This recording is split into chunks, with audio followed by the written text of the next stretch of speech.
ராமநாதபுரம் நகர் மற்றும் சுற்றுவட்டார பகுதிகளில் தேசிய நெடுஞ்சாலை குண்டும் குழியுமாக மிக மோசமாக உள்ளதாக நேற்று முன்தினம் நமது நியூஸ் தமிழில் செய்தி வெளியான நிலையில் நேற்றிரவு முதல் நெடுஞ்சாலைத்துறையினர் சாலை சீரமைப்பு பணியில் ஈடுபட்டுள்ளனர்.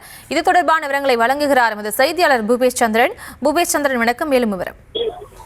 வணக்கம். ராமநாதபுரம் மாவட்டத்தின் பல்வேறு பகுதிகளிலும் குறிப்பாக நகர் மற்றும் புறநகர் பகுதியில் அமைந்திருக்கக்கூடிய அந்த தேசிய நெடுஞ்சாலை குண்டும் குழியுமாக மிக மோசமான நிலையில் இருப்பதாகவும், இதனால் வாகன ஓட்டிகள் பொதுமக்கள் கடும் அச்சத்தில் இருப்பதாக தொடர்ச்சியாக நாம் பதிவு செய்தது மட்டுமன்றாது நேற்று முன்தினம் இது குறித்தான பிரத்யேக காட்சிகளோடு விரிவாக நியூஸ் தமிழ் செய்தி வெளியிட்டிருந்தது. அந்த அடிப்படையில இது தொடர்பான காட்சிகள் மாவட்ட நிர்வாகத்தின் கவனத்திற்கு சென்றதை தொடர்ந்து நேற்று இரவு துவங்கி அந்த தேசிய நெடுஞ்சாலையில் இருக்கக்கூடிய அந்த குண்டும் குழியுமான சாலையை சரி செய்யும் பணியில தேசிய நெடுஞ்சாலைத்துறை அதிகாரிகள் ஈடுபட்டு வருகின்றனர். குறிப்பாக ரோமன் ஜட்ஜ், புதிய பேருந்து நிலையம், பாரதி நகர் உள்ளிட்ட பல்வேறு இடங்களில் இருந்த இந்த மோசமான சாலைகளை சீரமைத்து விட்டு மீண்டும் அந்த இடத்திலே சாலை சரி செய்யும் பணியானது தொடர்ந்து நடைபெற்று வருகிறது. இது ராமநாதபுரம் நகர் பகுதி, அதே போல புறநகர் பகுதியில் மட்டுமல்லாது மாவட்டத்தின் பல்வேறு பகுதிகளிலும் இது போன்று இருக்கக்கூடிய சாலைகளை உடனடியாக சரி செய்ய வேண்டும்.